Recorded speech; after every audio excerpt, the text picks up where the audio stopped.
Kepolisian akan mengadakan gelar perkara khusus terkait kasus tudingan ijazah palsu Presiden RI ke-7 Joko Widodo. Gelar perkara khusus ini dilakukan atas permintaan pihak terlapor yang meminta kepolisian meninjau kembali proses penyelidikan dan penetapan status hukum dalam kasus tersebut. Rencananya, gelar perkara khusus ini akan melibatkan unsur internal dan eksternal Polri, di antaranya pengawas penyidikan, Divisi Hukum Polri, Propam, serta lembaga pengawas seperti Kompolnas dan Ombudsman. Langkah ini dilakukan untuk memastikan proses penanganan perkara berjalan objektif, transparan, dan akuntabel sekaligus menjawab perhatian publik terhadap kasus yang menjadi sorotan ini. Gelar perkara ini bukan untuk membuka ulang perkara dari awal, melainkan untuk menguji kembali alat bukti dan prosedur penyidikan yang telah dilakukan. Lantas, apakah gelar perkara khusus ini akan memperjelas arah penanganan kasus tersebut atau justru membuka babak baru dalam proses hukumnya? Tim TV One mengabarkan.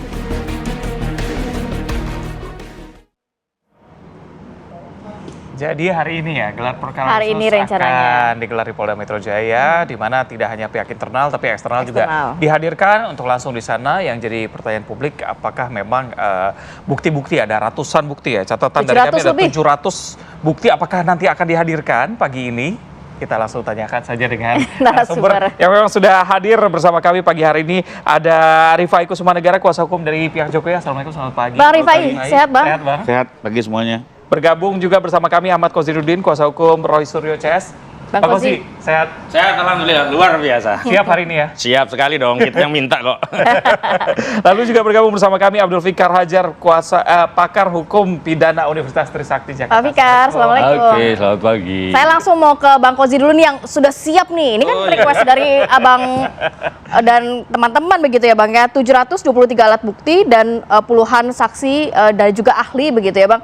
Kenapa sih bersikeras banget sampai mau gelar perkara khusus? Kenapa nggak tunggu aja lah di pengadilan? Harus banget ada gelar perkara buat buying time atau gimana nih? Ya, bismillahirrahmanirrahim. Kami awali dengan sebuah adagium. Kalau kita tidak mendapatkan keadilan dalam prosesnya, bagaimana mungkin kita mendapatkan keadilan dari hasilnya? Dan dalam konteks proses itu kan, proses penyidikan itu bisa dievaluasi, dikoreksi oleh dua institusi. Pertama internal, kedua eksternal. Kalau eksternal memang melalui lembaga pra-peradilan. Tetapi kami sebelum melangkah menggunakan lembaga pra-peradilan, kami gunakan lembaga internal Polri untuk melakukan koreksi internal terhadap proses penyidikan. Bahkan lembaga internal yang disebut dengan gelar perkara khusus sesuai dengan amanat Perkapolri itu tidak hanya bisa mengoreksi proses penyidikan, bahkan juga penyelidikan yang pernah dilakukan di Barreskrim. Nah, dalam konteks mengoreksi itu kan kami selalu menyampaikan berulang kali kepada publik bahwa kasus ini bukan kasus privat, kasus publik, melibatkan ya banyak pihak yang mengamati seluruh rakyat Indonesia. Karena itu harus ada jaminan proses ini transparan, kredibel, akuntabel, dan tentu saja profesional. Nah, 4 unsur inilah yang kami ingin lihat dalam proses penyidikan yang dilakukan oleh penyidik dalam hal ini di Polda Metro Jaya. Soal yang kami persoalkan sebenarnya sederhana, bukan kaitan dengan 700 bukti, 22 ahli, bahkan ada 120 saksi. Yang paling krusial adalah apakah bukti utama, yakni ijazah itu benar-benar telah diperiksa oleh penyidik. Karena sebenarnya hari ini kami tidak lagi berharap ada sisi kenegarawan dari seorang Joko Widodo meskipun hanya sebesar biji zarah, karena tak mungkin lagi berharap itu. Dan hari ini justru kami berharap sisi kenegarawan itu ada pada penyidik Polda Metro Jaya, karena bukti itu sekarang sudah disita oleh penyidik. Apakah bisa ya barang yang disita itu juga bisa dihadirkan kepada kami, yang klien kami ini kan menjadi satu tersangka karena dianggap melakukan pencemaran dan fitnah karena menyatakan ijazah saudara Joko Widodo itu adalah palsu. Dan inilah yang kemudian dinarasikan oleh saudara Joko Widodo sebagai penghinaan sehina-hinanya. Jadi apa yang pengen didapatkan dari gelar perkara khusus ini? Apakah nantinya status tersangka tidak ada lagi, kasus tidak berlanjut, atau apa sebenarnya? Itu kesimpulan akhir ya, tetapi yang jelas dalam prosesnya ada 3 hal yang nanti akan kami jadikan evaluasi atau setidaknya kami memberikan tanggapan terhadap apa yang sudah disampaikan oleh penyidik tentunya kan. Pertama dari aspek kewenangan, apakah kewenangan dalam proses penyidikan bahkan penyelidikan itu dilakukan secara sewenang-wenang atau sesuai ketentuan peraturan perundang-undangan yang berlaku. Kedua adalah mengenai proses dan prosedur.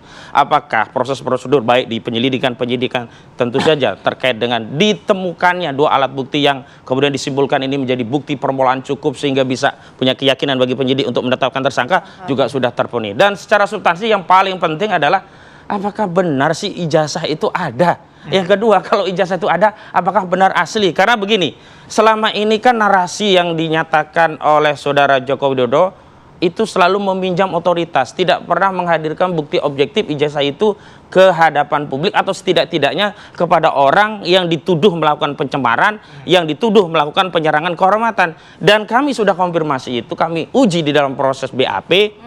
Saudara klien kami ya Rizal Fadila dan Kurniati Rioni, termasuk juga Roy Suryo itu sudah mempertanyakan.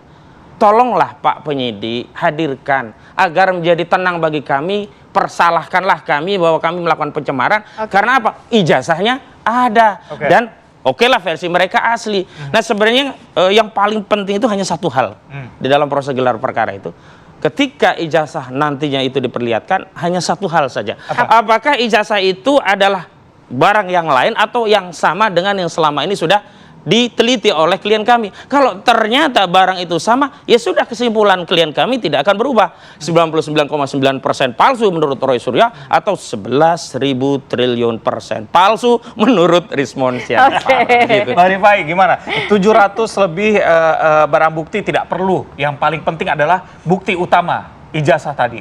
Adakah kemungkinan nanti akan ditampilkan? Oke, saya tanggapi dulu ya. Jadi justru kami melihat sebenarnya gelar perkara ini, permohonan gelar perkara ini boleh dibilang upaya untuk menunda-nunda.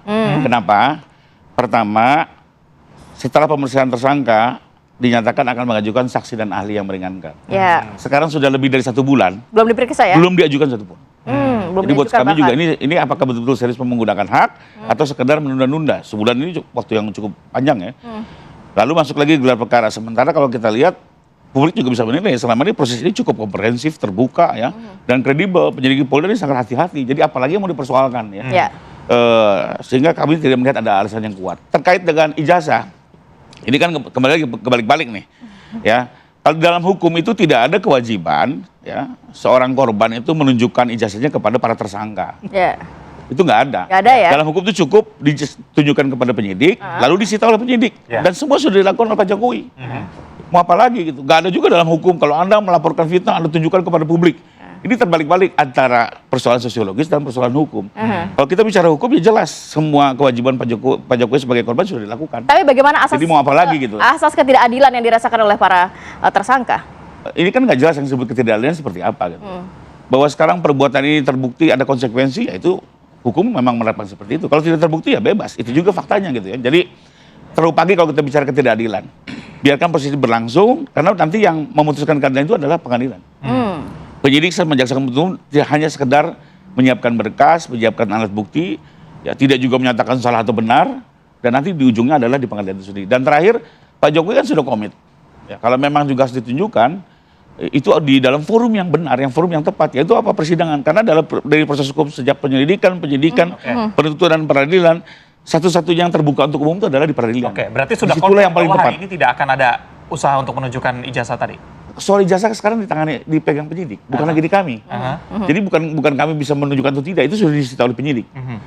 Tapi kembali lagi kalau kami melihat adalah karena itu juga kemarin baru hasil dari lapor, tentunya masih dalam segel ya. Nah, yang bisa membuka segel ini nanti adalah pengadilan. Itu juga satu prosedur ya. Penyidik penuntut umum tidak bisa membuka segel dari lapor. Itu harus pengadilan. Jadi menurut kami memang forum yang paling tepat, baik menurut hukum, termasuk juga sosiologis, di sidang terbuka, dan Pak Jokowi juga tidak keberatan.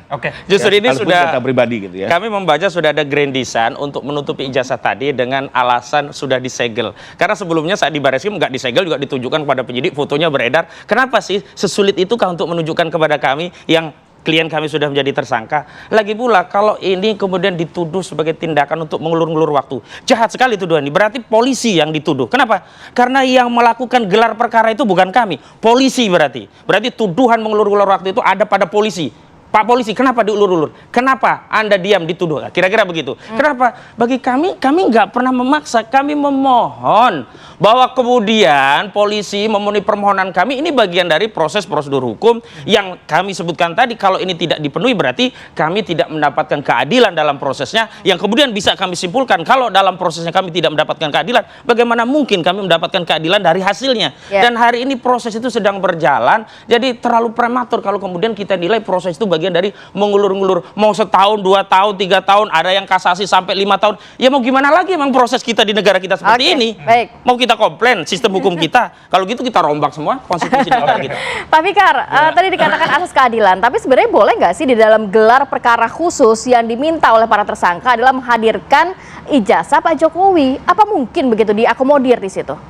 Ini dalam satu proses pidana itu pasti ada yang namanya alat bukti, karena untuk menetapkan orang sebagai tersangka kan juga itu harus kan, ada alat bukti itu alat kan. Minimal ada 2 alat bukti kan begitu ya, atau putusan MK seperti itu.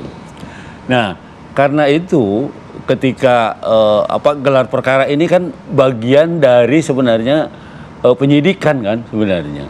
Polisi itu atau penyidik itu hanya punya dua kewenangan, menyelidiki dan menyidik gitu, mencari peristiwa lalu membuktikan ada atau tidak peristiwa itu, gitu ya, dengan saksi, dengan menetapkan tersangka, baru kemudian dia menyerahkan kepada penuntut, kepada jaksa, gitu.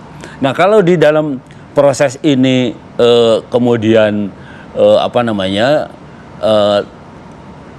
polisi atau penyidik itu harus memberikan sepenuhnya ya kepada para pihak gitu. Umpamanya pelapor mau mengajukan saksi siapa saja yang membuktikan bahwa itu ada tindak pidananya, ya silakan sebanyak-banyaknya gitu. Ya ini tadi berapa? 97. Oh, ya kan? Artinya itu pasti juga ada dropping dari pelapor juga gitu. Ada pasti itu. Selain umpamanya polisi nyari sendiri gitu. Nah, di lain pihak tersangka juga diberikan kebebasan. Silakan Anda juga kalau mau membela diri, mau mengajukan saksi yang meringankan atau saksi yang menghapuskan, silakan gitu. Nah, itu ini penyidikan gitu. Tadinya gini, pada waktu-waktu yang lalu saksi yang meringankan itu baru muncul di pengadilan. Biasanya seperti itu. Tapi sekarang kan masyarakat sudah melek matanya semua, sehingga kemudian itu juga bisa. Artinya baik saksi yang memberatkan maupun yang meringankan sudah bisa diajukan pada proses permulaan. Dalam hal ini adalah di penyidikan. Gitu. Begitu penyidikan boleh gitu ya, baik penyidik maupun tersangka boleh mengajukan saksi gitu. Artinya memang sistem peradilan kita sudah berubah sebenarnya, hampir sama dengan Amerika nih. Jadi memberikan kesempatan kepada dua belah pihak untuk mengajukan. Jadi konstruksinya konstruksi perdata sebenarnya. Ya, konstruksi perdata tetapi negara terlibat di situ. Gitu. Dalam hal ini adalah kepolisian. Yang tugasnya adalah membuktikan ada atau tidak satu kejahatan. Nah, itu yang terjadi seperti itu. Dan saya kira ini perkembangan yang bagus gitu buat hukum acara pidana dan hukum pidana pada akhirnya gitu. Oke. Bang Ozi, tadi Bang Rifai bilang dalam upaya untuk menunda-nunda itu dia saksi yang meringankan masih belum diperiksa sudah lebih dari 1 bulan. Apa sebenarnya strategi yang Anda lakukan? Mungkin sederhana saja kita. Oh iya, baik. Kami akan kembali saja tetap bersama kami.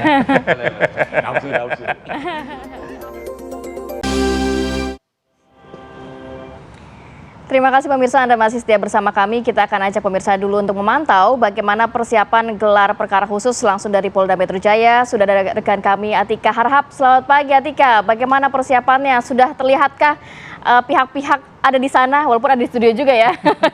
Coba kita pantau pagi hari ini, seperti apa?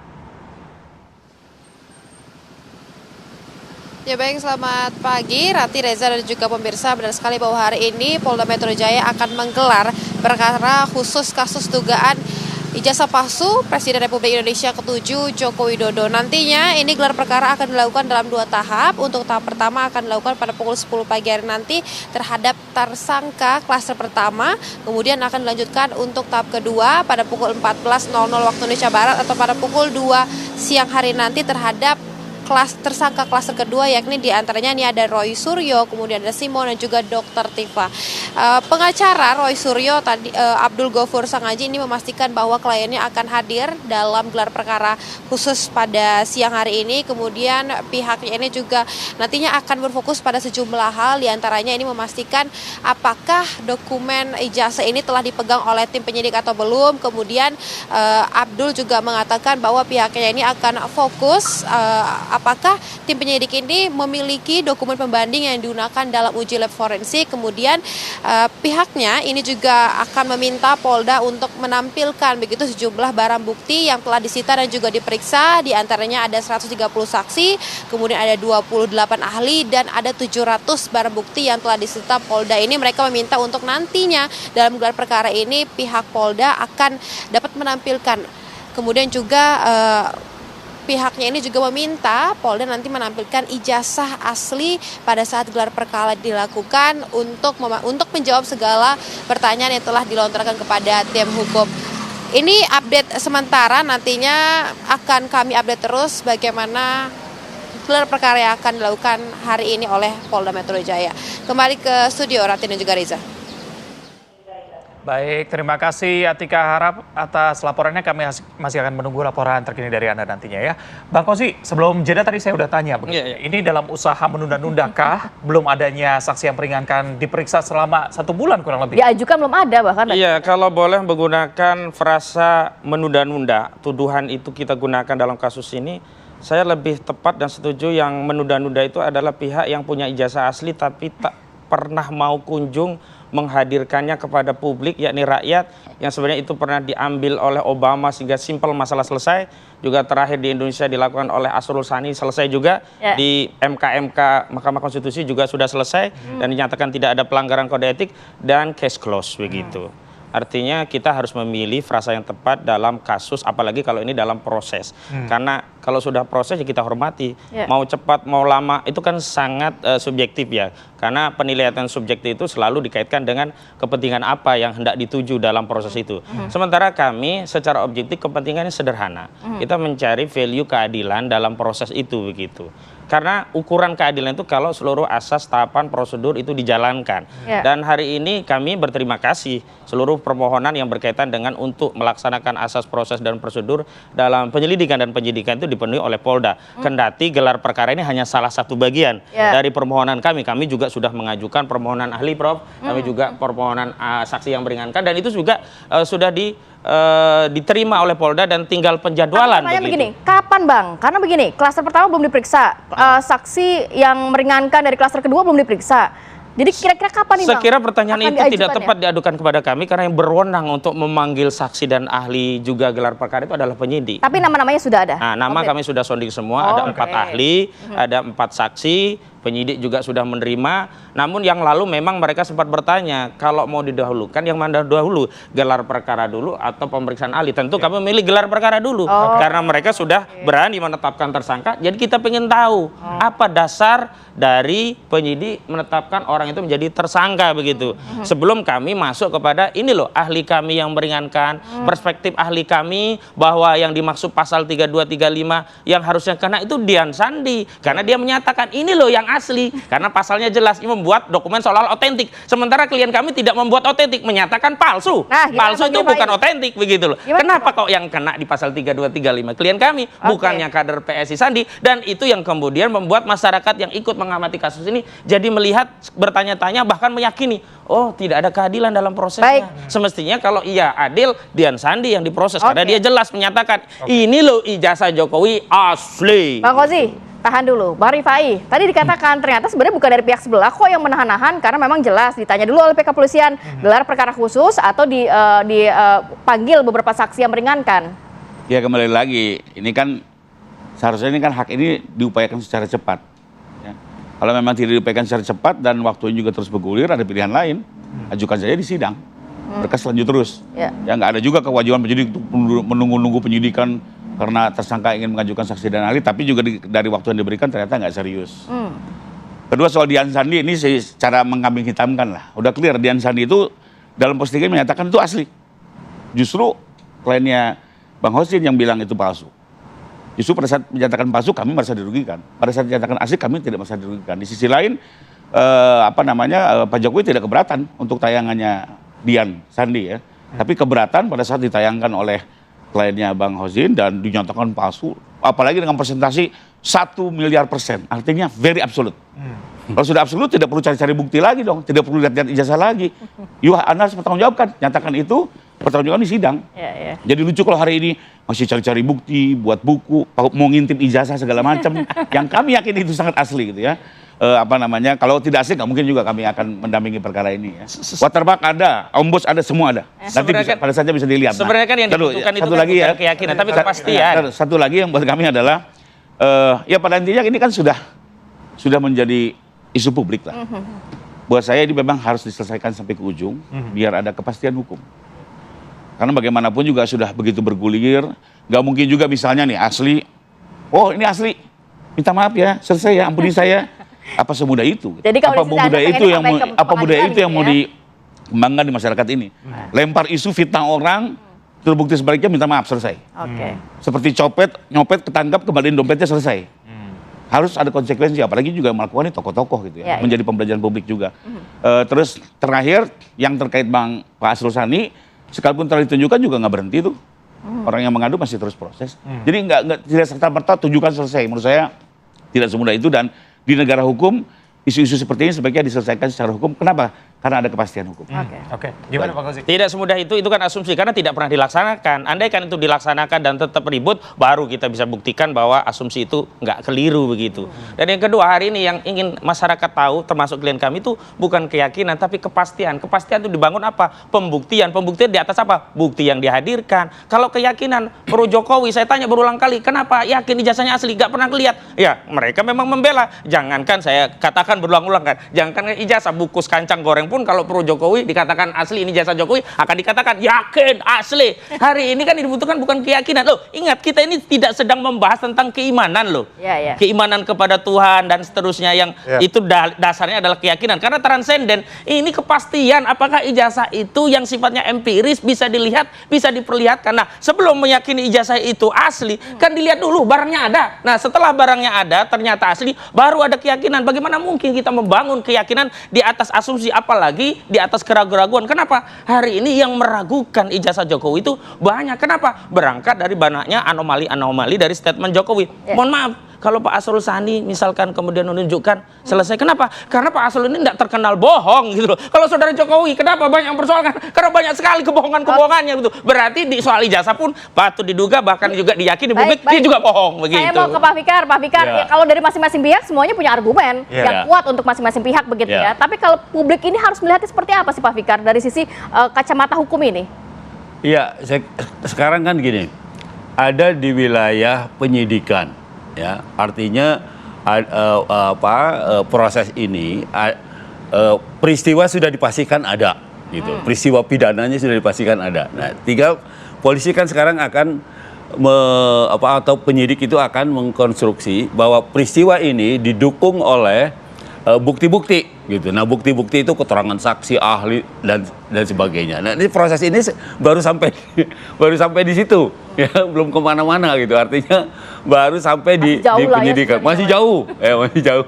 Baru sampai di penyidikan. Nah, karena itu kemudian ada banyak kembang kan. Ya tadi ada gelar perkara segala macam gitu ya kan. Gelar perkara di pengadilan, perkaranya digelar gitu, disidangkan ya. Tapi nggak apa-apa ya.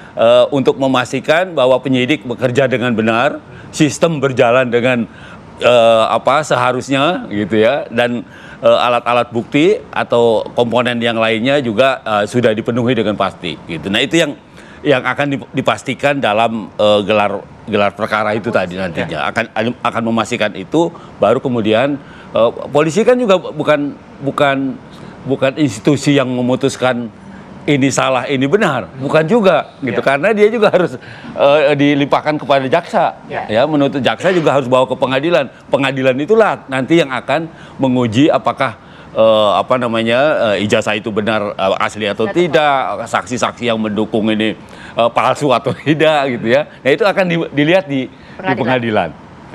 Oke, menarik ya. Kita masih akan nantikan bagaimana jalannya gelar perkara khusus nantinya jam 10. Tapi terima kasih banyak loh Pak sudah hadir pagi hari ini. Sehat selalu Bang Rifai, kemudian juga Pak Fikar dan juga Bang Kosi sudah hadir pagi hari ini. Sampai ketemu Bang Rifai nanti di Polda, gelar perkara khusus. Ini warning up gelar nih. Ini warning up gelar. Gelar perkara khusus, ini perannya. Terima kasih. Terima kasih. Pak ya.